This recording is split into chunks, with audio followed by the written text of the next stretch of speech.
Good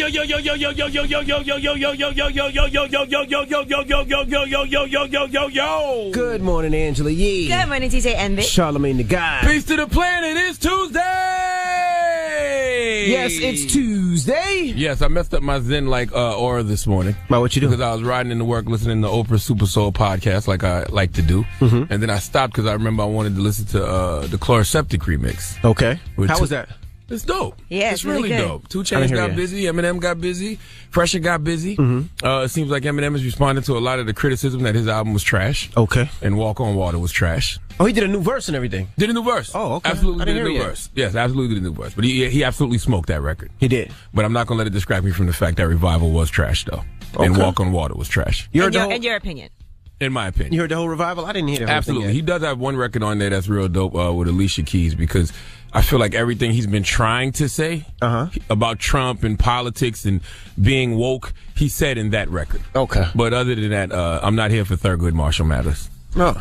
All right. I'm not here for that. Woke Eminem is garbage. All right, well, I think it's great when people have some beliefs that they want to express, and I encourage absolutely. it. I love when white people use their privilege to combat prejudice, but you can still be dope when you do it. Well, I'll get the remix on in the mix. Remix is dope, though. He smoked that. I'll definitely get that on.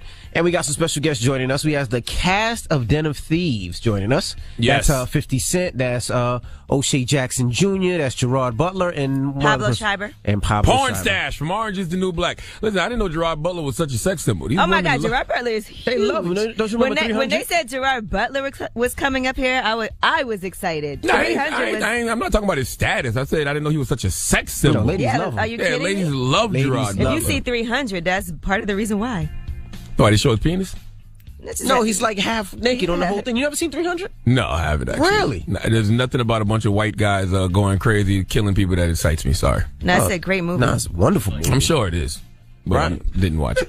All right. Okay. Wow. All right, well, let's get the show cracking. Front page news. What we talking about? Yes, let's talk about investors in Apple. They want Apple to fight iPhone addiction among kids, and we'll give you some of those numbers. And guess what? What? If you take this as a man that is linked to infertility, we'll tell you what you need to be aware of. Okay, and also from the We Source know Andy's not magazine. taking it. Yeah, I could try it now. I don't think anything will work. But from the Source magazine, Londell McMillan will be joining us too. We'll kick it with him as well. All right, it's the Breakfast Club. Good morning. Everybody, is DJ Envy, Angela Yee, Charlamagne the God. We are the Breakfast Club. Let's get in some front page news. Now we got to salute Alabama. Last night they beat Georgia for the national championship. They came back. They were down, I think 7-0. Was it 7-0 or 6-0? They came back and won last night, so congratulations to them. Their quarterback is actually a freshman from Hawaii. I can't pronounce his name, but he is from Hawaii. Yeah, salute Alabama. I started to watch that game, but then I saw Donald Trump walk out on the field. So when I saw Dope 45 come out there, I was like, you know what? I'm going to drink this tea and go to sleep. I'm going to drink this soursop tea and relax.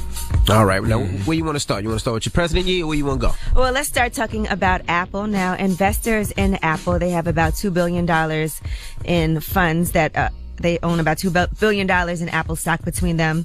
They want Apple to actually work on fighting iPhone addiction among kids. Now, what they have found is that there's a lot of detrimental effects of smartphone addiction that includes being less attentive in class, insufficient sleep, and a higher risk of depression and suicide. They did an open letter that was posted online over the weekend, and they want Apple to set an example about the obligations of technology companies to their youngest customers. So basically add some parental controls to their devices, limit the time kids can spend on them, and what content they can access. I'm going to be totally honest with you. That's not Apple's problem. That's a parent's That's problem. not Apple's fault. Yeah, I agree. That's like saying that, alcohol companies have to do that, cigarette companies have to do that. Like, no, people need to regulate their kids' iPhone Well, use. it's not that they have to, but what they're saying is that they could really set an example to the whole industry. You can't set an that's example. not their responsibility. No way. No. Absolutely Well, not their Apple responsibility. responded and, they said we are committed to meeting and exceeding our customers' expectations, especially when it comes to protecting kids. Yeah, they're going to try to please anybody, but that's the parents. That is absolutely not Apple's responsibility to monitor your kid's iPhone. Even with my daughter's only allowed to play on the iPhone maybe an hour a day, and it's usually some type of learning app or something like that. But yeah, I limit that. Yeah, not Apple. You treat the iPhone the same way our parents used to treat TV. Mm-hmm. You've been in front of that TV too long now, boy. Go read a book. You know what I'm saying? Go read a book or something. Mm-hmm. And you do it now. I do it now with my kids. My kids get like an hour of TV a week. All right. Let's talk about ibuprofen. Ibuprofen is painkillers, is pain relievers like Advil and Motrin. And what they are saying that it has been linked to male fertility. So if you take that in doses, and a lot of athletes use that, some of them use it every day, some young men developed a hormonal condition that is linked to reduced fertility. But they did say if you take a small amount that it can be reversible. So just be careful if you're taking that. So ibuprofen makes you less fertile. Yes, Yeah. if Wow. you take it frequently. So Antonio Cromartie must take a lot. Has never taken ibuprofen ever in his life. Never in his life. All right. Anything else we talking about on front page news? I know, that's it. Okay. All right. Now, get it off your chest is next. 800-585-1051. If you're upset, you need to vent, hit us up right now. Maybe you had a bad night or bad morning and you want to vent a little bit. Or maybe you feel blessed and you want to spread some positivity. Call us right now. Phone lines are wide open. 800-585-1051. Hit us up right now. It's The Breakfast Club. Good morning. The Breakfast. Whether you're mad or blessed. Say it with your chest. We want to hear from you on The Breakfast Club. So you better have the same energy. Hello, who's this? Britannica. Hey, mama, get it off your chest. I feel that I'm blessed because I'm a hardworking woman. I'm a wife, and then I just graduated in September with my master's, and then months later I received a great job on the base. So I feel that after being a United States veteran for so long, I was like, that's a blessing to me because yesterday was the worst. I get almost to work, and I had a blowout. A blowout? So What you mean? Like on my car, Oh, a tire and then blew I out. Yes. Oh. And then the car that I drive, they don't even give me spare tires. So it was like I had to get my car towed.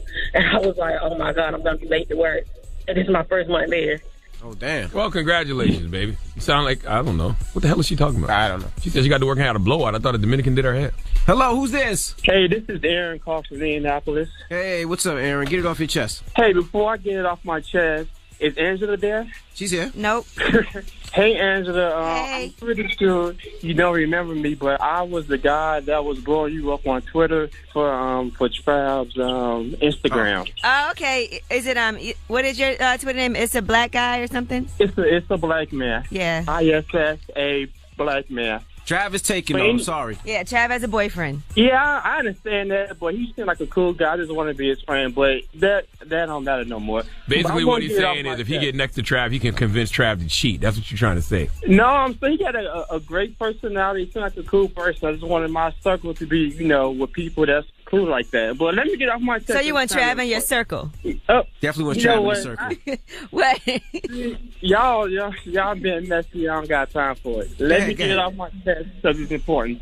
Okay, I was on social media yesterday, and I saw that Nipsey, what's his name? Nipsey Hussle. Nipsey Hussle. Got on. Yeah, him. I saw that. Mm-hmm. Yeah, he gonna get up on social media and say that if you're a homosexual man, that you're not a real black man.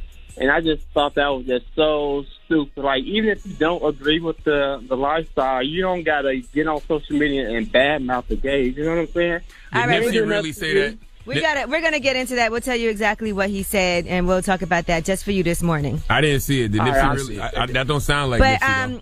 I just want to say I see that you're also uncircumcised. Why is that? How did you see that? He hung up. He But how did you tweeted see it. that? Oh. Why'd you hang up on him He so hung fast? up. I didn't hang up. Goodness gracious. Get it off your chest. 800-585-1051. If you're upset and you need to vent, it's The Breakfast Club. Good morning. The Breakfast. This audio was uploaded by Mr. G.A. Willie. Search for my channel on YouTube, MRGAWILLIE. Breakfast Club.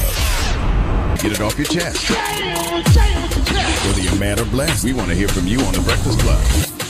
Hello, who's this? Hi, y'all. This is Kim. Hey, get it off your chest. Yeah, y'all do that to me all the time. What Y'all do be we having do me to- on hold, and then a bunch of those commercials be Okay, playing we in my back. ear. There you go. Get it off your chest, mama. Where do I start? First of all, Happy New Year. I was so happy to talk to y'all. I ain't talked to y'all in so long. Happy How New y'all Year. doing? So it was happy belated birthday, Angela Lee. Thank you, Anyway, boo. I'm mad because I called y'all and I was on hold, just like how y'all got that commercial. I got that commercial the whole time, so I heard y'all talking to other people, asking them why they mad, but I couldn't even get on the phone and tell y'all why I'm mad because I'm listening to y'all. Then I had to start listening. So I was on hold. I was on y'all blind for like 20 minutes. I'm stupid for hanging, but I love BK Club. You love the what? Anyways, I love the BK Club. What is the BK Club? Breakfast. Ain't no BK. BK is Burger King. You know what? Charlamagne, don't start. This is a new year. Get your act right today. You need to get your act right. She Ain't gave no us BK Club. She gave us a little Do nickname. this. That don't even make no sense. It's You know what? You don't make sense. You don't make sense for taking all that another week out for vacation. How about that? Oh, My that's G? a fact. Yeah, that's a damn lie. My G, she said. Every morning show in America took up to the 8th. No, you shouldn't do it. Everybody else came back on time. You come back on time. I'm gonna use my days just like the white man used his. Well, you ain't white. You ain't gotta be like. Be like There you go. right there. You gotta be like the white man. Damn shame, boy. Look at your face. You turning yellow on us. Chill out. Stop. Act black. Get your black right. All right, come on. You got a lot of ether for us this morning. Why are you mad? I forgot why you called. I'm mad because Charlamagne should have came for me. I called in a good mood. Yeah, she was in a good mood. All I asked you to do. Because you're turning white on us. That's the problem. You acting like what's that word you be saying all the time about those white black people or whatever. I don't know what you saying. Anyway, you play too much. All I ask you to do is call us the Breakfast Club. BC. No. BK is Brooklyn. BK is Burger King. Pills light in your face. How about that, my G? Huh? Yeah, she just snapped. All right, baby. Go shave your arms, okay? Go shave your arms. You go take a black peel. How about that? Take a black peel. Wax over your lips. Okay, this is took a left turn. All right, guys. All right, gosh. Wax over your lips. What just happened? Okay. I know you want to have a little extra fur because it's cold out, but shave, boo.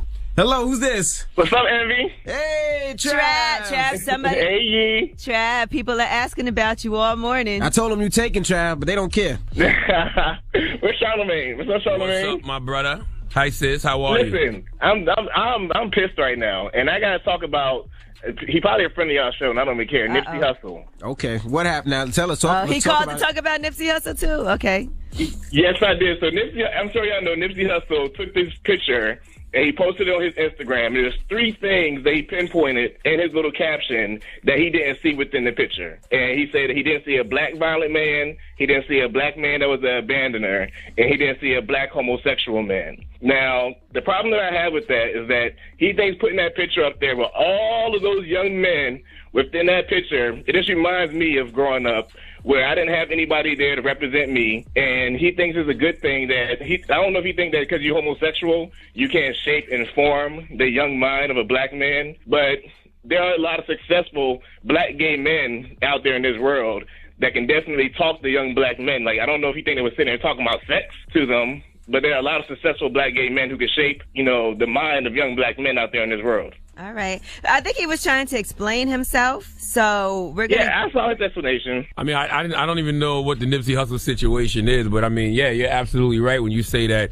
black gay men can shape the minds of other black gay men. I mean, last time I checked, wasn't James Baldwin gay? And not only that, you don't even have to, it's not about black gay men shaping the minds of other black gay men. Other men, just shaping the other minds, people. Just shaping the minds of young black men, period. What the hell did I just say? Can't you... You said other black gay men. Oh, I meant other black men, period. You know what the hell I meant, Trav. But yeah, I mean, last time I checked, James Baldwin was gay, and I mean, I can't think of a more brilliant mind than him. Not only that, you can have a Don Lemon talk to the young minds. You can have a we're not going to go from James Baldwin to Don Lemon, okay? But I understand what you're saying. All right, like stop. We'll get into it this morning because a lot of people were very passionate about this topic. Thank you, Trav. And just to let Nipsey know, like, he's also the same person that a couple of years ago he agreed with somebody on Instagram that black women are a disgrace to our culture. Like, Nipsey, you're the last person to hear me talking about who, and you're a Crip. Like, boy, stop. I don't even know if half of this stuff is true. I haven't heard these things about Nipsey before. He did post it. It's on his Instagram. He didn't say that about women. I refuse. No, I don't know about the woman thing. But all right, we'll get into that later. All right, get it off your chest. 800-585-1051. We got rumors on the way? All right, well, since everybody's talking about Nipsey Hussle and what he had to say on social media, let's get into that. All right, all that and more. Keep it locked. It's The Breakfast Club. Good morning. The Breakfast Club. V. Angela Yee, Charlamagne the Guy. We are The Breakfast Club. Let's get to the rumors. Let's talk the weekend. It's time. She's spilling the tea. This is the Rumor Report with Angela Yee on The Breakfast Club. Well, The Weeknd had been working with H&M. He did some collections with them in the past. And he did the whole Selected by The Weeknd. And he was very upset over the ad controversy with H&M where the young black boy had on a Coolest Monkey in the Jungle hoodie.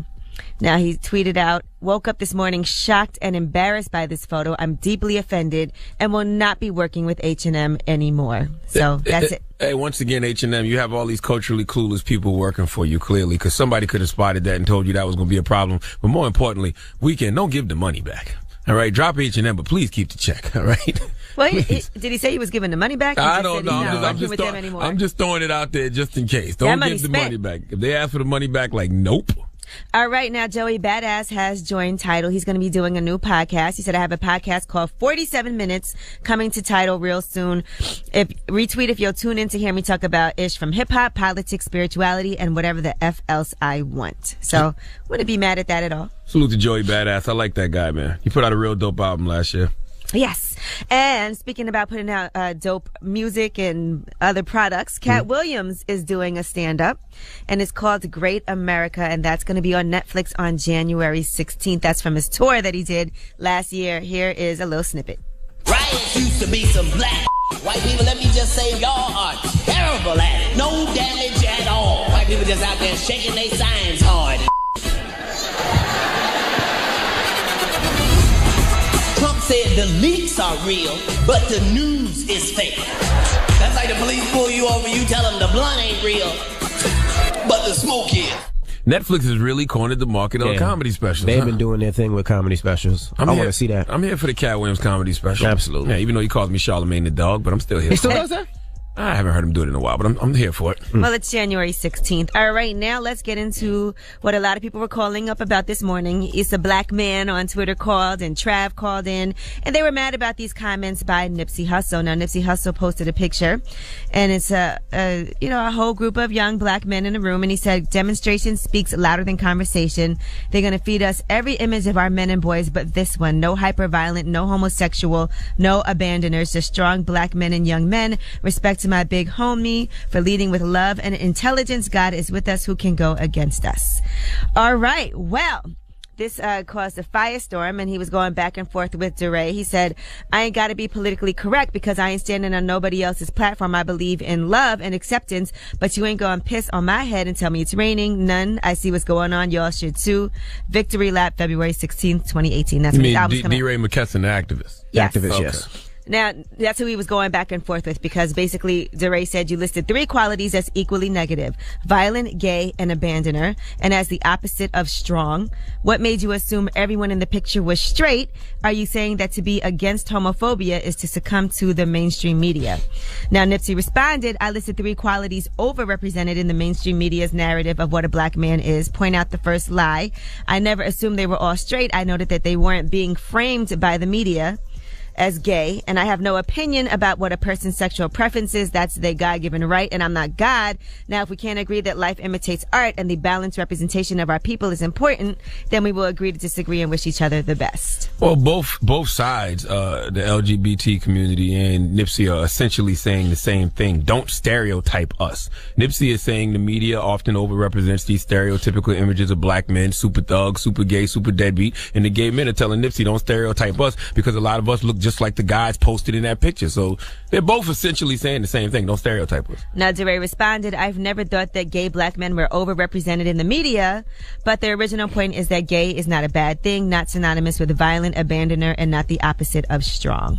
So, Nipsey was just trying to point out that he does not look down on gay people at all. He loves all God's children. All right, so that is just the synopsis of what happened in case you missed it. I'm Angela Yee, and that is your rumor report. All right, now when we come back, we have the cast of Den of Thieves in the building. 50 Cent, O'Shea Jackson Jr., Gerard Butler, and Pablo Schreiber. Schreiber. And speaking of stereotyping gays, we need to find out why 50 is always trying to stereotype Puffy as a gay man. All right, we need to get to the bottom of this, goddamn. My goodness. All right. When we come back, keep it locked. It's the Breakfast Club. Good morning. This audio was uploaded by Mr. G.A. Willie. Search for my channel on YouTube, MRGAWILLIE. WWPR FMHD. Charlemagne the God, we are the Breakfast Club. We got some special guests in the building. Hey, 50 always up to something. I'm here, baby. The cast of Den of Thieves. Yeah. 50 Cent, O'Shea Right Jackson, Junior. Gerard Butler. He's a junior. And Pablo Schreiber. Porn stash. I Pablo just realized that's porn stash. Pablo just farted, by the way. Do you get that a lot? Porn stash. I get it sometimes. Yeah. You don't wear it in real life? I don't bring it. I don't travel with it. Gotcha. Now tell us about this flick, Den of Thieves. Oh man, it's action packed. You're gonna see a different version of Gerard Butler. You never seen this version. It's a whole new character, a whole new energy. It's a bad man. Bad man in this one. Yeah. So you're a corrupt police officer. Yeah. I guess if you're saying it, I wouldn't call myself a corrupt police officer. You know, I think I'm just doing my job. But I like this bad man. Yeah, I think that's the cool thing about it is you know, there's no real good or bad in this. You know, you kind of follow the bad guys as much as you do the good guys. You know, you kind of get both sides of the story. So yeah, you see the impact that living the lives that we do takes on us. And I'm living a pretty dark life. What kind of research did you do on cops in America to do that? Because, you know, cops can be real crooked here. Well, we just hung out with a lot of cops. We hung out with Sheriff's Department, cops, some detectives, sat with them, went through the stories, went on the road with them. And, you know, just kind of heard where they were coming from, see some of the cases they've had to deal with, you know, the kind of impact it has on their lives. Yeah, exactly. Where they have to go. Talking about when they're dealing with some dodgy characters. You know, when you're dealing with the worst kind of people, then sometimes you got to be as bad as them, you know, if you want to win. And that's what this movie's about. It's about two different tribes that want to win, and they're both willing to go, you know, do what it takes to get there. Now, with the iconic movie 300, right? Iconic movie. What made you want to work with hip-hop royalty and hip-hop legends over there? Did you listen to 50 Cent's music before? Of course he did. Did he? Of course he did. Madness. Besides, I Get Money. Yeah, I love 50. I do. Yeah, I do. I mean, and I've actually, you know, I've worked with Ludacris. I've worked with Jamie Foxx. This is the coolest part of hip-hop. But I'm always on the rise, and finally I've got to work with 50. This is it, baby. I am made. No, it's listen. To be honest, to get these guys in the movie, it's been awesome. I think people are way more excited about him being in the movie than me. So I'll take it all the way to the bank. This is not true. This is not quite true. Look, they are really excited about you being in the movie. I'm excited to be there. You know, let's put it this way: nobody at the Source hosted screening tonight is coming for Gerard Butler. 300 was big in hip hop though. They may not know the name, but when they see like, oh, that's dude from 300. What's your name? Oh yeah, you're that dude from 300. I kept him in the hole. It certifies things. They look and go, okay, see, official Gerard. They was asking questions early on, like, when you gonna get Gerard on Power? I was like, chill, I gotta get the money first. They start jumping ahead of it. They gotta have the money to make it work, make sense. But he was like, you know, what are you talking about? Let me see what it is first. I gotta do it. But I'm like, you know how I am, man. Like, if I ain't got the bag, I don't really start the conversation. Especially if you respect the man. The stars just gave you a bag. You got people to feed. Got family to feed, everything else. So you come when the bag is there. Stars just gave you the bag. We seen the numbers that just came in. But that was just for me. No, I'm recovering. I'm recovering, baby. Now you know, watch the bounce back now. You was down bad. I was down. Yeah, you was down. I said, get back. It's like, what's going on here? I don't feel like me right now.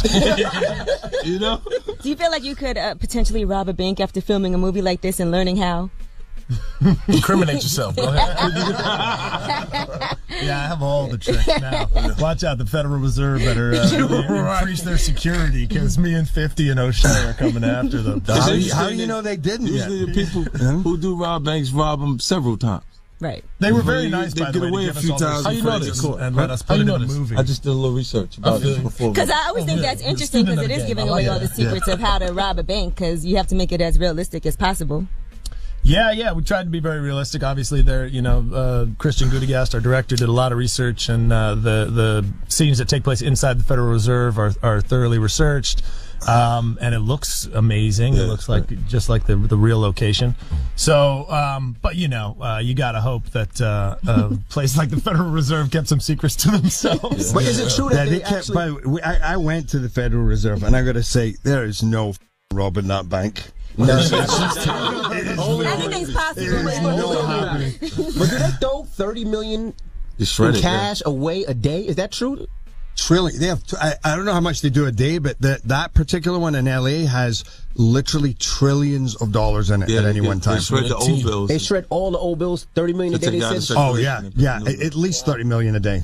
Oh my goodness, that's crazy. It's very frustrating to be there when that happens. They just like, come on, guys. I don't know that I can What are you gonna do with this? Just passes a few 100,000. Yeah. This is your first role since Straight Outta Compton? No. This is my third one. Third. Yeah, I did Ingrid Goes West at Indy, but this another blockbuster. First major. But like, tell me how Indy got picked up because you always make that seem like it's small. Oh yeah. You know, my Ingrid Goes West. I ended up getting top 10 performances at Sundance for that, and you know that's a big deal with my family. Sundance don't really, you know, be knocking on the Cube family door all the time. you know, so you had one up on Pops. Oh no, please, he brought me life. It's hard to get that one up. Why'd you choose Den of Thieves? Look at the names on the list. You know, I know I needed when you go indie after something like Straight Outta Compton, you know, I needed another good uppercut to this combo. And you know, this is a action-packed movie. It lets me show my range as an actor, you know, besides rapping and, you know, dancing on stage and all that. So it allowed me to show a different level of my skills. And you know, I got you see the group I'm with. It just seemed like a home run, so why not take it? The part 2, the lighter skinned Ice Cube, is going to be bigger. Come on now, then the darker. Take it easy. That's a lot of pressure. This is right already I'm just trying to be the iPhone 2. It's going to be bigger. So off to a great start. This is a rocket. But here. Daddy had the music too, though. I remember when he was OMG. Oh, now I got something coming for you. He got some stuff. Yeah. But don't worry, my Uncle Halftime got me. He got it. All right, we got more of the cast of Den of Thieves when we come back. Don't move. It's the Breakfast Club. Good morning. The Breakfast Club, 105.1. You're checking out the world's most dangerous morning show. Yep, it's the world's most dangerous morning show, The Breakfast Club. We got the cast of Den of Thieves in here. 50 Cent, Gerard Butler, Porn Stash from Orange is the New Black, and O'Shea Jackson Jr., Ice Cube's son, okay? We'll be talking to them more when we come back, but right now it's Yo Gotti, Rake It Up, right here on the world's most dangerous morning show, The Breakfast Club. We are The Breakfast Club. We have the cast of Den of Thieves, the new movie in the building. 50 Cent, O'Shea Jackson Jr., Gerard Butler, and Pablo Schreiber. Yeah. So, 50, would you be against playing the cop role in this movie, or you feel like you got to be the bad guy? I like the bad guy. Like the bad guy? Look, I read this script I read this six years ago. I don't mind being typecast. I'm a rapper. Look. I don't mind. My check's the same. And Gerard's is a little bigger, but this is the way it went. This is how it went. Okay. It's like the whole energy, like, you know, getting it together. Look, Pablo got so into it while we was training that he was like, Evan Jones, Cheddar Bob, man. You know what I'm talking about. Yeah. Look, he was like, what the? Because he was having like Cheddar Bob moments while we was like doing the training. And it was like, it was ill because he had us doing a lot of drills and a lot of stuff that became like first nature for us. Like by the time we got done in the first 2 weeks, we was doing it in a different setting. We wasn't in the trees. It was an urban setting, but to get it right, we worked through the process. Gerard, do you know who Cheddar Bob is? No. Okay. Was there any pressure working with Gerard? I don't know 90% of what he says, so I just go with my head. Just nod, yes. It was with our clique, though. That's why he was our crew, so he wasn't like in a lot of scenes with. Was there any pressure with him, though? Because since he's such an established actor, like, you know, I got to make sure I don't look bad at all. I come like that all the time. Every day. Especially when, like, because I did with Righteous Kill with Pacino and De Niro. Since then, like, I got De Niro to do freelances with me. And that was like a passion project. So because it was I started it and he was support him and Forrest Whitaker. Following that project, I really didn't really feel pressure like that until like when you get a chance to look back at all of the performances, because Gerard got a lot of scenes away from me, and I watch it and I'm like, and I don't hear the accent and I don't hear any of the stuff that you see right now. Right. You're not going to see this in the movie because it's a whole nother thing that he built. And it's what makes it exciting for me. You know what I mean? I know when people see it, it's going to blow them away. And a lot of in the movie, I have a lot of one-on-one with Gerard. So, you know, me being the new dude. O'Shea Jackson Jr., It was, you know, of course that pressure's there, but it's more like butterflies before a game, you know? Right. Oh, no. For those who didn't think I get beat up enough in Straight Outta Compton, the police get me in this movie. Trust me. And there's a scene where, you know, the police have me. and they're choking me out. And, you know, Gerard being the professional that he is, you know, he's not really trying to put it on me, but I had to let him know, you know, I've been a little brother before. You can choke me out. It's fine. So, like, you know, we really got down in that scene. It's one of my favorite scenes in the movie. And, you know, I definitely felt the pressure, but did I not handle my own? I got to say, I've made a lot of movies where I've had to beat the shit out of people. Mm-hmm. I have never had to beat the shit out of anybody as much as I did. And he took it like a trooper. Like, I mean, I was very, very impressed. And talking about earlier his performance, I would sit at times watching him doing his thing, and it would blow me away. Really? How brilliant. Every time you get something different, every time it would be totally believable, and every time it would take me by surprise. And pretty much every scene I had with him, I was smacking him, punching him, choking him. Police and he procedure.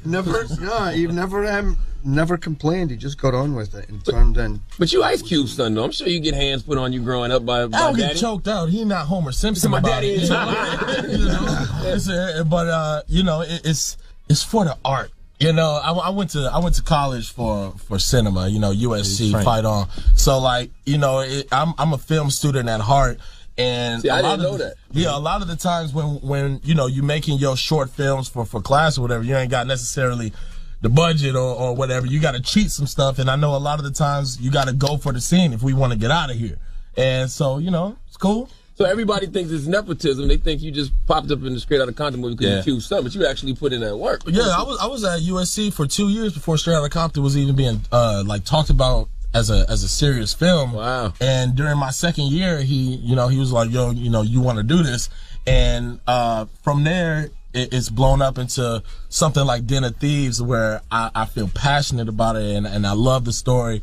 And now, you know, they might start taking your boy serious. Do people ever question if you could really act simply because in the role of an NWA movie you played your father? Of course, but that's just them making it easy for me because your expectations are so low. Your dad didn't want to give you that role. He didn't even want to give that to you. No, I had to work for 2 years for that, and Den of Thieves for sure made me work as Donnie Wilson. I definitely had my hard days, and though I didn't complain in front of you, when I got in the car, I let y'all have it. I cried in the car. His problem is he doesn't shut up in between scenes. He goes on and he has an amazing mind, and he just goes on and he streams of consciousness, and we look around going, is he talking to you? Who's he actually talking to? It's six people and we're trying to keep him intimidated, so every now and again one of us would just walk over and slap him in the face, which he took very well. We just had to keep him down a bit and go, hey, I get that. this is supposed to be a scary scene, and you are supposed to be intimidated.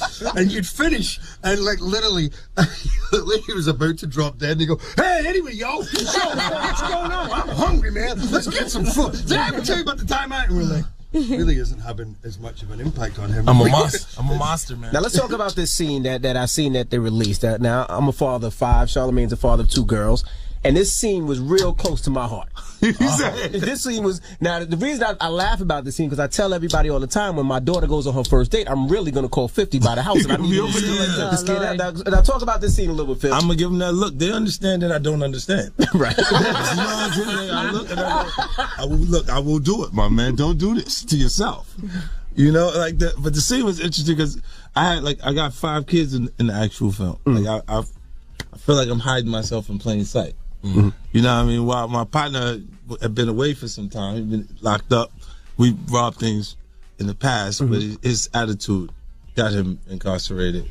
He's not the kind of guy that leaves the people he came with. Okay. Somebody else's mistake, you know, leads him to the joint. And then my daughter is 16 years old. It's a sweet 16 scene. And, sounds like Envy's family right here. Right, yeah. My daughter's 16. Five He kids. was like, yo, it's my baby right there. I know what this movie's about. You know what I'm saying? Like, he was like, but that's the sweet 16, and her date is like a little football star, and because he comes from, you know, the Los Angeles, he got that Pyro thing going on.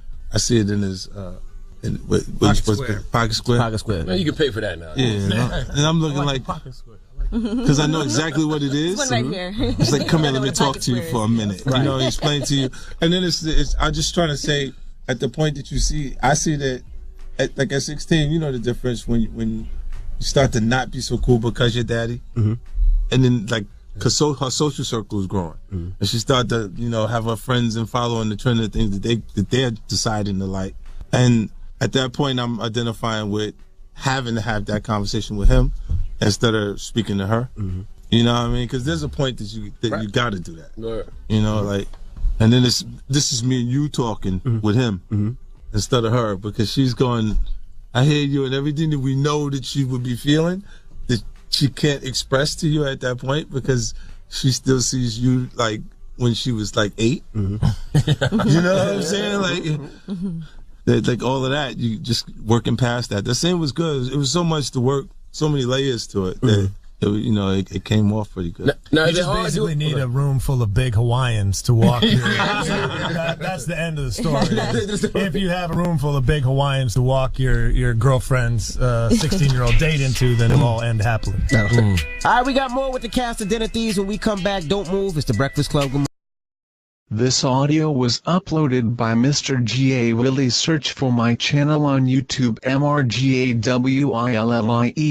DJ NV, Angela Yee, Charlamagne the God. We are the Breakfast Club. We have the cast of Den of Thieves in the building. Charlamagne? Now, Fifth, when you continuously call Puff gay, does that affect your relationships in Hollywood? I don't call him gay. I said, Let me read it, Fifth. Oh my God. Sorry I can no longer help you guys. Soon you will all be gay and happy. You are all now left under leadership of Puffy Daddy. Report to the nearest rainbow. Den of Thieves in Peters, January 9th. Oh, that's why I get tired. Den of Thieves get tired.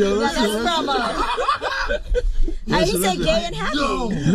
I'm just saying to you, look. You always say Jackson like, that's why you get invited to Puff Party. That's the reason. Listen. I'm only saying that because of that what's the name interview? Nori. The Drink Champs. Yes. And he go, when you do it, he says things, he doesn't even know what he's saying is like fruity. You know what I'm saying? Like, he says something fabulous and he goes, but me and you, we ain't party. Like, we need to party. What is he talking about? What is he talking about? That's the kind of stuff that when people say that to me, I get a little uncomfortable. I get uncomfortable. Like he said something to me one time, a long time ago, at Chris Lighty's wedding. He told me he'd take me shopping. I looked at him like, what'd you just say? Let me move, man, before I do something. You're gonna make me mess up the wedding. Oh, that's a nice gesture. Let me get out. No, dude, take me. That's what a guy says to a girl. But you've been getting out for over a decade. I remember when you said the top feels so much better than the bottom. Yeah, I've been saying this. You've been consistent. Can I go? When you see Jadakiss put his head down like. While we stuck here right now, and the cameras is rolling, everybody see. Don't make like it's just me, man. Fluffy do some like a little fluffy stuff. Now you guys on. are all in some hip hop beef, okay? Nah, Gerard ain't got nothing to do with this. What Puffy said about what you want to do with Fabulous has nothing to do with you, Gerard. Gerard has no idea who Fabulous is. Pablo and Gerard are now involved. Gerard, spell Fabulous. Gerard, spell Fabulous. Gerard, spell Fabulous. So wait. Well, it depends if you're talking about FABOLOUS. But does it ever affect your relationships in Hollywood? They like Fifth stop you. No, gay bashing. It doesn't, because they know that I'm poking at what he's saying. And plus, I'm a rapper. Don't give me mogul, because when you get mogul, you get in trouble. There's new standards. I kind of feel like I'm a rapper. I kind of feel like people know what comes with 50. Like, they kind of know what comes with you. Right, it's because it's been very consistent. So you can't come to me and say, why did you say this, when I've been saying this the entire time. Like, Google me. Huh? Yeah, like Google. So 150 times I said that. Now, let me ask you guys this. When you finish filming for the day, how long does it take to come down or out of your character? Because I'm sure sometimes you get into character and you're probably feeling really angry and, criminalistic. You're right into the drugs and the booze. So as long as it takes to come down from what you're using. Hold on. Say that again. But a lot of the times it for sure is a difficult process, because even when you go back to the hotel and you're reading the scenes for the next day, you still got to stay in that mindset. So, a lot of the times when I'm home from a film, I need like a week or two to get it off me, to get the waking up early to be at set and all those things like that to get that off. So it's probably until the next film, until I got rid of Donnie, until I got that off me. So it's definitely a process. It can be exhausting, but everybody up here is a professional. When you go back to the hotel, do you go by yourself? Because I heard you smashing every chick in Hollywood. Hold That's on. the word. You know what? This is allegations. No, I heard this. All right, look. in Hollywood. You mean, bro? No, I heard that too. No, a lot of the times if I got to get up early, I got to get up early. I can't be going. I got to go by myself. He just smashes a couple. Gerard Butler said that. Well, the movie comes out January 19th, and we appreciate you guys for joining us. They gotta go. I want to know about Optimum dropping stars, man. Yeah. I've been complaining about that for the past week. They're just renegotiating. They're trying to get it together before I start telling people to just switch. Okay, so we're getting it back. I have Optimum. This is all day? We're going to do this all day, right? I was on the phone. I was on the phone. I called Optimum because I couldn't believe it. I actually have a cable box from Optimum. I call them, and I'm like, I don't want this no more. Take this in the box, back wherever you want to put it, because it don't show me my TV show. And then I'm like, well, I'm on the phone for like 30 minutes almost to get there. It's like a pre-tape thing that comes on. Yeah, they're expecting it. Yeah, and then it just waiting. You sitting there waiting. Man, I don't want to change. I'm gonna tell everybody to move to DirecTV if they don't help them fix the deal. Put me on Power, man. Put me on Power, man. There you go. Yeah, we need it. That's what I needed. What's good? That's what I needed to hear. Give me a gun. I got American Gods on Stars. American Gods was great. Put me on American Gods. I read the book by Neil Gaiman back Put in him the day. on Orange is the New Black. No, dude. Well, there you have it. I'm down. The cast of Den of Thieves. I still got more questions. You got to come up here by yourself, O'Shea, one day. Hey, I'm with it, man. As long as I get to kill Tommy. And Tommy who? Oh, he's talking about Power.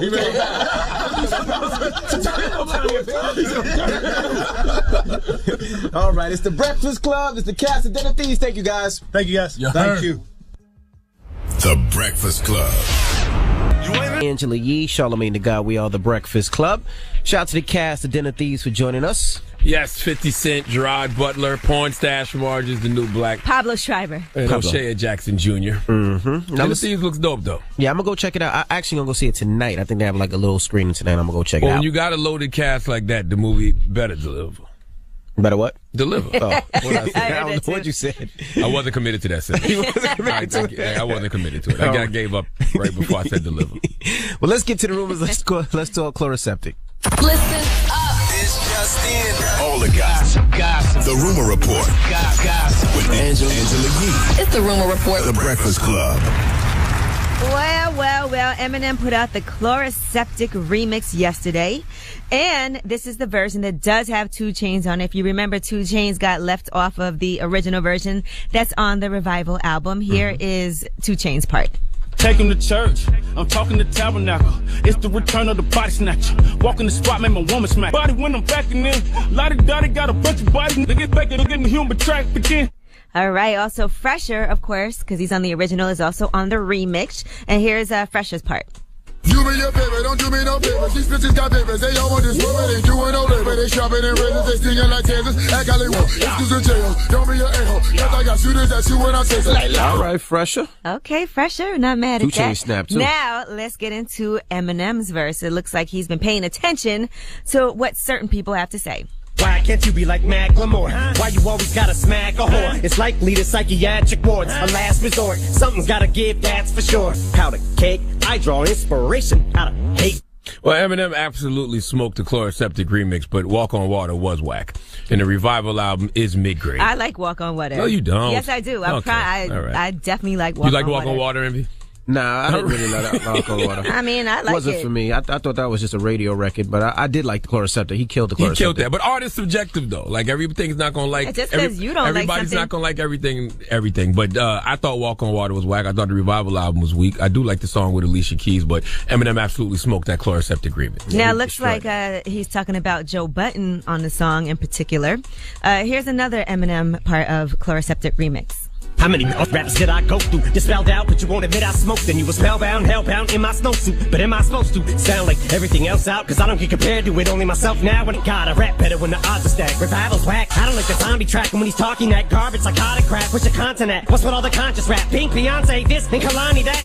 Wait, what did you say about Joe Budden? No, I was going to say, well, we talked about critiquing his album with his arms crossed, like he was talking about him on Everyday Struggle. But Bizarre and Joe Budden had a back and forth on social media.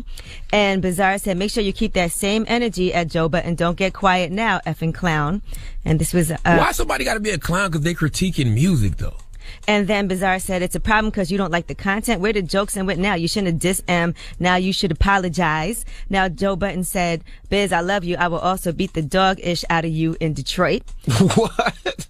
Joe didn't say that. And then, yes, he did. He did? And, yeah, and Bizarre said, this loyal bitch ass and where Joe Budden talking ish. We should never let you come around the squad. We should have let Swift punch y'all ass when he had the chance. Why is he disloyal though? Because he's critiquing music. Isn't that what you want? He said, never bite the hand that feeds you. I never like you anyway, chump. Come on, man. Man, my N-word went crazy. How could I be down? I remember that. See, y'all want a bunch of yes men around y'all. Shouldn't you, if you had people in the studio with you that actually told you that the music sucked while you was doing it to them, then you wouldn't have put out music that sucked. See, but it's the thing though. See, what's the thing? And I kind of get it, right? And I agree with you. If Joe wanted to say he didn't like the album or there was a problem with the album, he should have called M directly. Why? Because that's his guy. That's he signed to that guy. That's his man. That's his people. That's like if I don't like something that you do, right? I'm going to call you and be like, yo, Charlamagne. Or am I going to go on? Or am I going to go on the radio with it? Yeah, I would though. I mean, because I'm a shut up. Okay, then. And so am I. And guess what? Whether y'all like it or not, Joe Budden is a media guy now. So when you're a media guy, you have to speak about things that are going on in the media. That's what his guy. He should have called him first. No, that's his guy. I do feel like have a conversation. Oh God. Yeah, he signed and that's to why him. the industry sucks. No, that's not. And that's why so much garbage comes out. And that's why your people got all these. No, the problem is that people have real relationships with people, and sometimes ratings matter more to people than real relationships. I don't care about the relationships. I don't have any, and that's why. And you know why? Because you have to be of the people or of the industry. And when you're of the people, you're going to always speak the way that regular people speak. There's certain people that you won't. I don't want to compromise There's certain people my that opinion. you won't say bad things about, like though, who? just because Tell you me. worked Give me with one. them or Who? they gave you an opportunity Who? that you won't go in on. Who? And tell all the truth Who? about. Tell me who. I already know for a fact. Who are these people? I would like to know. Who? Wendy? You talking about Wendy? It can't be her. Would you talk about negative about Wendy? Yes, I have. He said he would. Haven't I? Not like you would if it was somebody else. Ooh, I need to know names. But anyway, I'm Angela Yee, and that's your rumor report.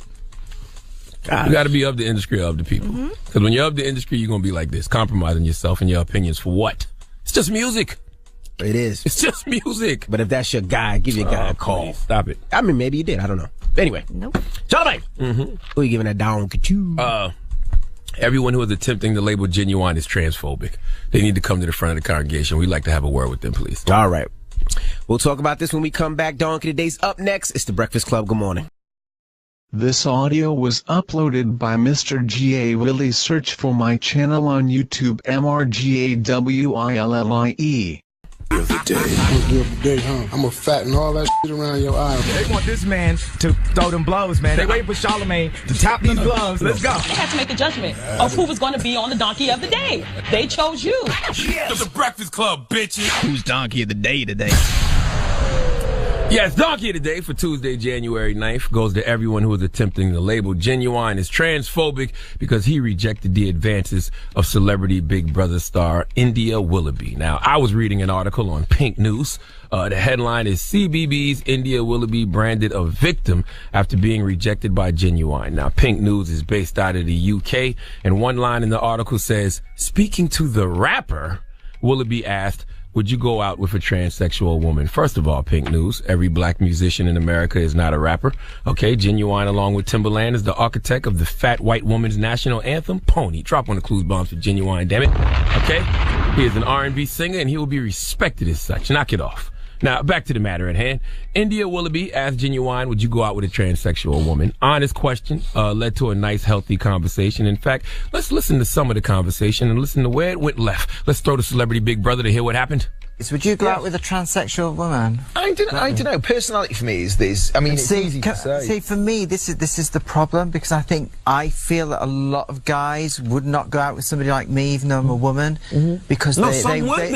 I think that we live in such a binary world where people think there's two options of gay and straight, and I think they think, I'm having sex with a woman who's trans, therefore I'm gay, and I think that's why these conversations are important. And then I believe it's your choice too. Like I would choose not to. Like that doesn't make me like but you scared. You would go out with another woman. Would I go out with another woman? You would go out with a woman. Yes, of course. But you wouldn't go out with a transsexual woman. No.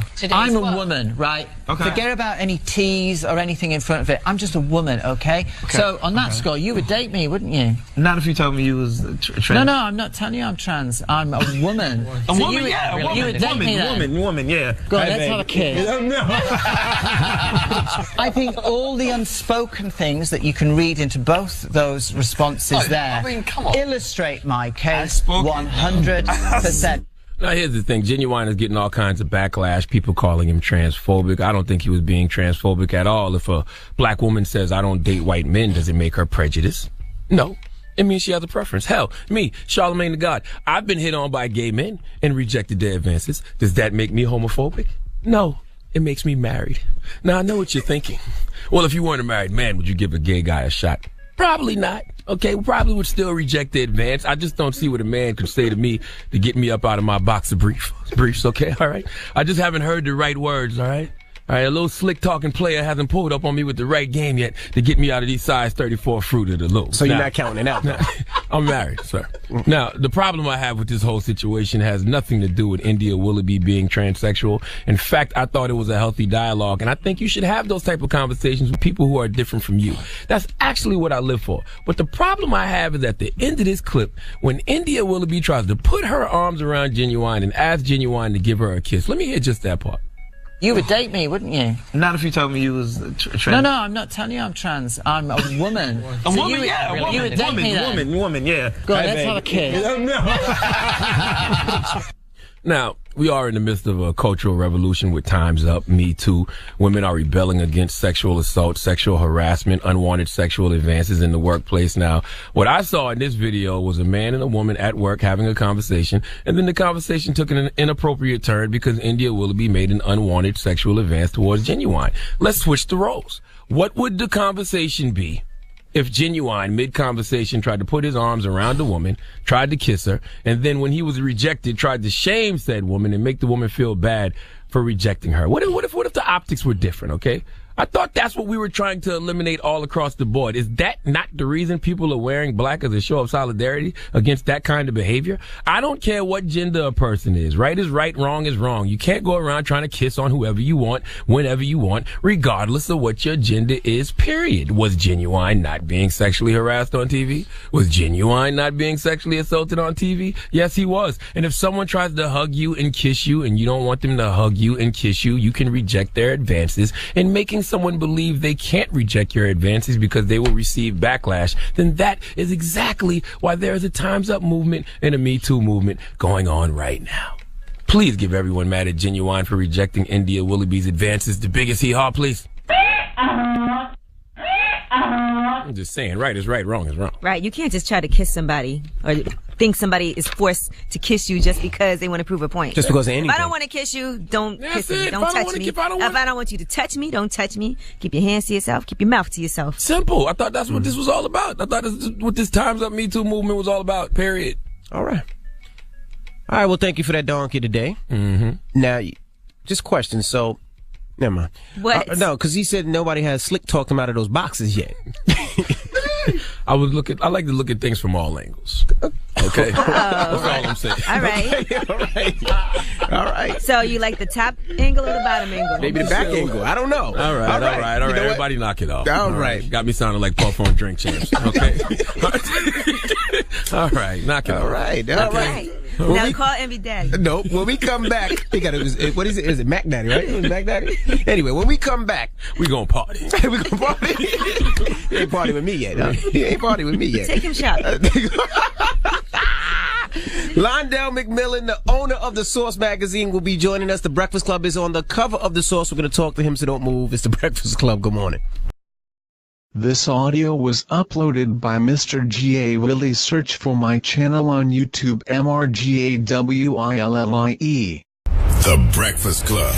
Breakfast Club is back. Back where I want to be. In less than 3 minutes, we have Londell McMillan in the building, the owner of The Source. Breakfast Club is on the cover, and we're going to kick it with him, all right? Here's No Limit G-Eazy. It's the Breakfast Club. Good morning. Breakfast Club, we got some special guests in the building. Well, I should say a special guest in the building. Yes, sir. Londell McMillan. Okay. Hey, Happy New Year. Happy New Year. Londell is the jack of all trades. He's an entertainment attorney, but he is the editor. No, you're not the editor-in-chief. You're the owner of The Source. Owner. Yes. Oh, yeah. That's the difference. Yes. That means I take out the trash. That's that means, right. I pay the bills. Exactly. I try to make sure I oversee editorial, try to build out digital, everything. Well, he's a friend of ours. As you can see, we are on the cover of The Source Power 30 issue. One of the covers. Let's give him a hand for that. Let's give him a hand for that. Listen, I don't care what nobody says. Like, if you grew up in a certain era, The Source still means something, and to be on the cover, The Source still means something it's a huge to me. Deal. We appreciate it. It's not only huge for the culture, DJs and radio personalities are very, very important and have always been very, very important. And I don't think they've ever really got their fair share of looks, right? And so for us putting us on, you guys on the cover was a statement that not only are y'all just been amazing for 5 consecutive years, #1, 4 million listeners each and every day, over 80 markets and 150 countries. It's not only really a credit to you all. It's not about friendship. It's about you guys just having amazing success, and we congratulate you. We appreciate salute. that. Thank you so much, Londell. That means a lot to all of us, because I would have never imagined, like I said on Twitter, that I'd ever be on the cover of The Source. Yes. So it's not something I ever envisioned in my life. But I do have to ask a question. Yes. This quality is not the usual Source quality on the cover of this one right here. Who said that, though? Where you get that? The logo is the same logo we always have on the logo. The picture is not the same. Look at this. Look at this quality picture and look at this quality picture. Let's look at the quality. You can see the difference. We tried to put a filter. We tried to put like a cool filter on it, right. And it kind of just brought you a little into the orange land. Gotcha. So we wanted to do something cool, but we also wanted to make it look like 1997. That's what I was going to ask. Right? So in 1997, we made it closer to what it looks like in 97. So I saw little comments out there about, wow, this looks like yesterday. That was the intent. All you idiots. No, seriously, let's talk about that for a second. But there was so many people on social media saying this looks like a 1990s throwback cover. It says right there at the top, special edition throwback cover. We redid the firm Source cover from 1997. Yes, come on, man. I put a part in my head for a reason. That's why there's a part in my head. I tried to match AZ's part. Yes, we can't be this stupid, can we? Yeah, it's not normally there. But let me be this stupid as a people. But let me tell you something. As a people and otherwise, success brings critique. That's a fact. It's a beautiful thing. It comes from low levels. It comes from even the most high levels. Yes. Success brings critique. It's all part of the game. Malcolm X said, if you don't have no critics, you likely have no success. There you go. Now, what's the significance of the covers, man? Because this is Dr. Dre and Jimmy Iovine, billionaires. Then you got these guys, barely making future billionaires, barely making future billionaires, just scrapping pennies together. Like, why are these two on the cover? Well, one made $1 billion, the other made billions of views. Okay, true. It's the $1 billion cover. No. But the significance is power in all respects, right? Again, starting with you guys. I mean, this is again the 5th consecutive year. I take a lot of flack for acknowledging your work, but men lie, women lie, numbers don't lie. And the influence of what you all have done is amazing. And it's not just you guys, but you guys represent the best of it as a collective team. I always come up here and talk about the importance of a team. You guys put y'all team together so they can have group and individual success. But there are other people, whether it's Greg Street in Atlanta, Bushman in Detroit, Bebe in Dallas. All of these people work and they get up every day. You got people here in this market, obviously, who also, put in their work. But you all have represented the best of it. And I wanted to acknowledge the radio DJs. Respect to Dre and Jimmy Iovine, what can you say? Right. I mean, what can you say about these guys? These guys have done it and reinvented themselves in multiple ways. And the defiant ones became the giant ones. And interestingly enough, Jimmy Iovine announced that, he didn't announce it yet, but they did announce in Billboard that he's going to be stepping down from Apple. Yes. Later on this year. Now, what the hell does that mean? They said because his shares are fully vested, so he can finally cash out, basically? Well, yeah, basically, when you do a major acquisition such as the one that Apple made of Beats, typically you add in a clause in a covenant for the key executives to remain a part of the company for a period of time so they can continue the success of the company. If you buy a major company and you cut off the executive team, you lose a lot of institutional business knowledge, right? And so there are agreements that they had to have in place to allow them to stay. But Jimmy kind of alludes to what his future may be and what inspires him, as well as Dre. And I think it's a very powerful conversation between he and I in terms of what power is. My first question was, what is power to you? He says, well, I think it's not about power. It's more about just being great. And if you're great, you have power. No matter where you work, what you do. If you go into a situation with someone with more power, but you're great at what you do, then you have to be respected. They're going to respect you because if they don't, someone else will. All right, we have more with Londell McMillan when we come back. Don't move. It's the Breakfast Club. Good morning. Another one. They don't want me. Morning, everybody. It's DJ NV Angela Yee, Charlamagne the Guy. We are the Breakfast Club. We have the owner of The Source, Londell McMillan, in the building. Charlamagne? Now what did Hov mean on 444 when he said Londell McMillan must be colorblind? You have to ask Hov about what he meant. I would only be speculating on what would make a wise man who's an incredible artist who's known me probably 35, 40 years. We grew up in a similar neighborhood. What he would make something about being colorblind would mean when I've been like an activist and a community organizer and a civil rights, human rights leader and advocate and champion for artists in this culture longer than anybody I know. Will you handle Prince's estate? Yeah, I Yes. think Hov was upset over, I guess, the handling of Prince's estate, because the line after that was, the guy had slave written on his face. Do you think he wanted his masters with his masters? Well, again, you have to ask Hov because I was the guy who got slave off his face. Prince hired me to get him out of the contract with Warner Brothers. And he called me the emancipator. And I asked Prince when I first met him, how do we get that slave off your face? Prince said, you get me free, I'll take slave off my face. By the way, he never used to look at people directly in the eye. He didn't know well. And then he looked me in the eye and said, you get me free, I'll take slave off my face. So then I said to my brother, I said, because I'm 26 years old, I have nothing to lose from the streets. I said, freedom's not free. You think Harriet Tubman and Sojourner Truth, Frederick Douglass just woke up one day and said they want free? We're going to have to fight for freedom. He says, I'm ready to fight. We went and we were successful. I went from his lawyer to his manager to his partner. You know, the facts are clear. We had a historic relationship. The legacy is just unprecedented. The things we achieved, everyone who knows the business acknowledges. So you have to ask him about that. You know, again, he's making an album. It's clever lyrics, but factually, it didn't have the merit. But, you know, again, I knew that brother for a long time, and I've refrained from being critical of him for a long time. Y'all from the same hood, projects, right? Yeah. Well, he's Marcy. I'm Tompkins next door. Sumner's right behind it. We're all back to back. Same junior high school. And you know, I'm so happy for his success. So, you know, they got this thing called family feud. When the family feuds, nobody wins. Right. In many respects, we have to see ourselves as a family, particularly when you know each other. You know, he's got children. I mean, he even came to my daughter's baby shower back in the day. We know each other. We're not best of friends by any stretch. But when the family feuds, nobody wins. For me, taking shots at Jay back would have been something that would have just continued to rumble. And I think we got to show conflict resolution better than that, you know? Have y'all spoke since then? Like, did y'all speak at all? Like, because he even said that, you know, that he was upset because y'all sold tickets to walk through Prince's house. Did you have anything to do with that? Well, yeah, I actually advised. First of all, I wasn't the lawyer. I was the business manager of the estate at that time.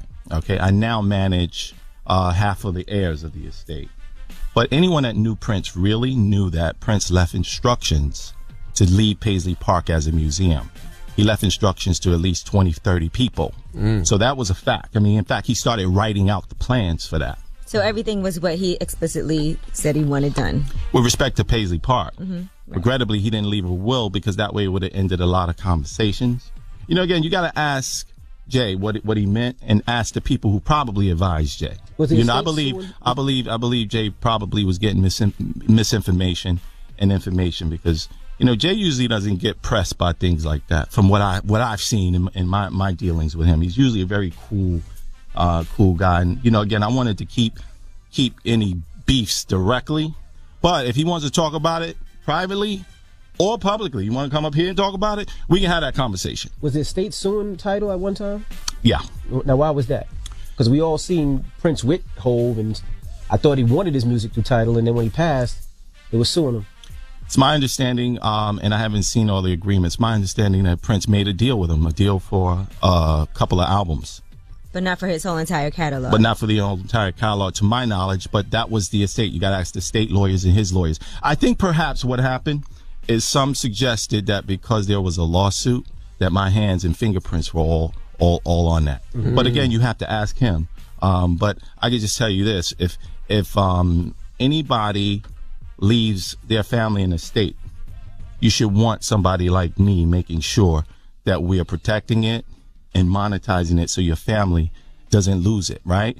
You don't create. We created almost $100 million. The same kid who went to junior high school with him created almost $100 million in less than 9 months, so that the IRS don't back up a big yellow truck to the purple building and take his assets. You know, who does that?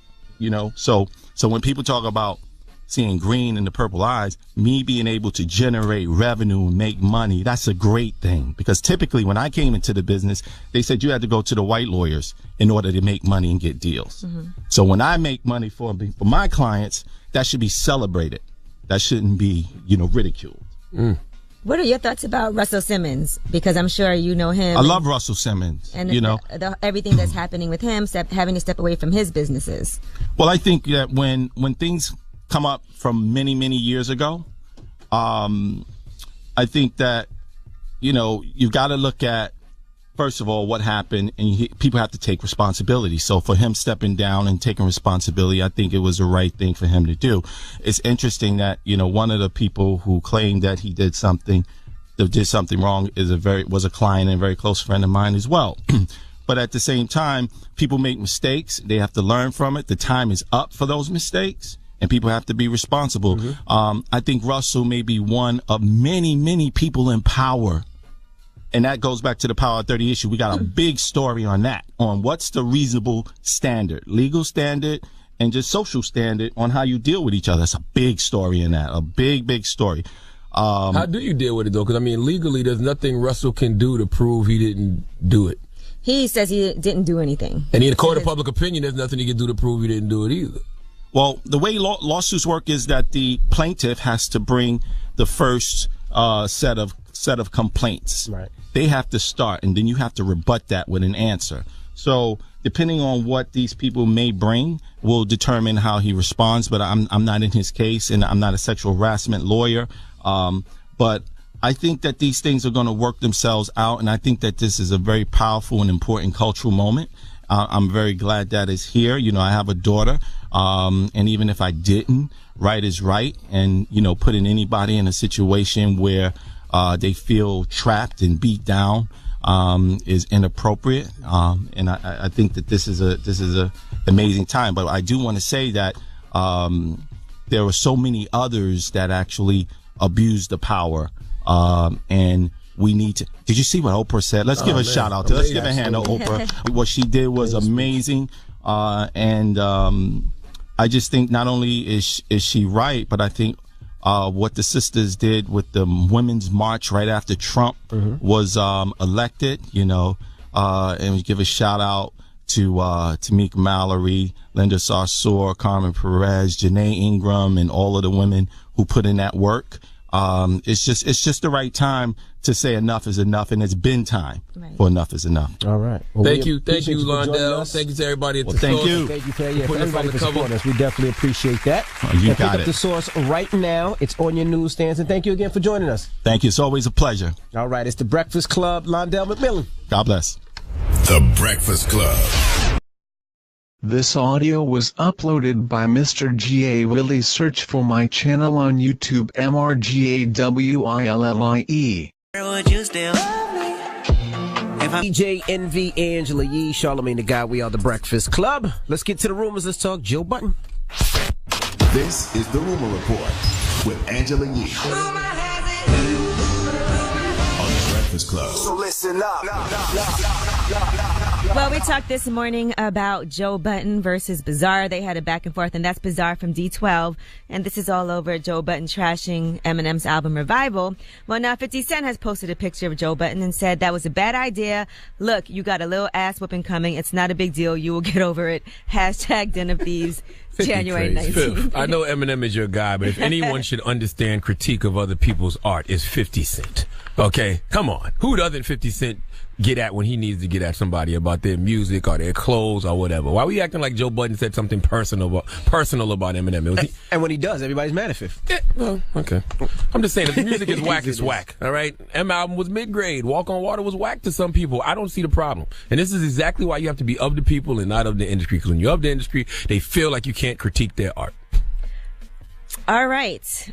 Well, we'll talk more about that later. Now let's talk about Dr. Dre and Jimmy Iovine. They could make $700 million when that Apple stock vests. They already got quite a bit of money. They got $400 million in stock back in 2014, but now they could be worth even more. That's all because of a 19% average rise over 3.25 years. Yeah, it's no joke, right? A drop on the clues bombs for Dr. Dre and Jimmy Iovine. Absolutely. Never forget 50 Cent once said F Jimmy Iovine. Yeah, he was upset about this headphones deal situation. I'm just saying. If I remember properly. All right. Yo Gotti has previewed a snippet of Cardi B, a collaboration that he has with her. Now, he went on his Instagram Live to preview that single. We don't know what the name of the song is, but we put together just so you can hear some highlights of what he put on his live. Say where I'm at, KOD, where I'm at, I'm at live, what I'm doing, poppin' weed, where he at the crib, who I'm with, what you need? She only VIP cause she love to promote. Goddamn, sipping Ace of Spades like it's so goddamn. All right, that's just, it's on Instagram Live, so it's not too clear. For you Yeah, guys Cardi to B hear. got a lot of music out now, man. She's working. That Bruno Mars song, though, man. I don't want to be petty, but do you think Nicki Minaj is mad Yo Gotti didn't call her for that feature? Nah, she already did rake it up. She I'm already did just the first saying, one. She did the first one. They got a nice little track record going with features. chick. I'm just saying. Nah, she did the first one. I don't know. You sure? Yeah. You sure Nicki not feeling a little way? Well, that's like, is he gonna be mad at her if she does a collaboration with somebody else besides him? I mean, it is what it is. But they do those kind of records together, though. That sound like the kind of record that traditionally Yo Gotti and Nicki Minaj But they would got have done one on this together. album. They got Rake It Up on this album already. I'm just throwing things out there. I'm just throwing things against the petty wall, seeing what sticks. No, because everybody does collaborations with other artists. You're not only obligated to work with one person. All right, now Kanye did something great. A user by the name of Debbie revealed what Kanye did. He did a good deed. She said, this girl in my town had cancer, and Kanye called her a couple of days ago to rap for her. I think Kim was there too. Wasn't even blasted on social media or anything. She passed yesterday. I have so much respect for him, though, making her happy in the last moments. Isn't that a beautiful thing? Drop one of the clues bombs for Kanye West. I think I'm ready for Kanye this year. I think I'm ready for a 2018 Yeezy season. Right. Now, according to Debbie, she said that it was Kanye's fan site, Team Kanye Daily, that helped make that phone call possible. All right, LeVar Ball's Big Baller brand got an F rating from the Better Business Bureau. Now, they're saying that they received 32 formal complaints and 44 negative customer reviews with 0 positive reviews. And they're saying that it's just the company doesn't offer refunds. One person said, I purchased 2 items and was told there would be a 1 to 2 week delay. I've been waiting 6 weeks now, and when I asked why it was taking so long, I was called a small baller. Did you ever get your stuff that you ordered, Charlamagne? No, I still haven't gotten my slides. I definitely ordered a pair of big baller slides. I haven't received them yet. It'll come in soon. It's a small company. They're starting, so they gotta respond to people though. That's one of the main things. At least like respond and be like, listen, your shipment will be there in 6 weeks. Sorry for the delay. You can't not respond. That's what they told me. They told me I want to be here in a couple weeks, so I ain't tripping. I want it, All right. Well, some people haven't been, summer at least, I guess, getting any response. All right. Well, I'm Angela Yee, and that is your rumor report. All right. Thank you, Miss Yee. Now, shout to Revolt. We'll see you guys tomorrow. Everybody else, let's start the mix off with that Chloroseptic remix featuring Fresher and 2 Chainz. All right. We'll get that on now. It's the Breakfast Club. Good morning. WWPR-FM